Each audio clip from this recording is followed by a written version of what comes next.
नदिया के रहल बादारिया हो बाबू साथे गाई निकामाया हो।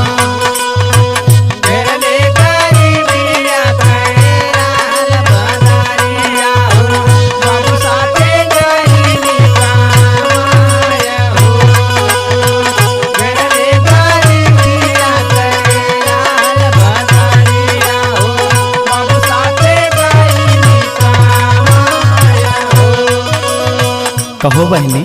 हाँ बहनी। इतनी बड़ी कौन मुसीबत हो गरीबी रहे तो का कमाई के पड़ा। अरे बहनी का बताई सुना। सुनाओ सुनावा।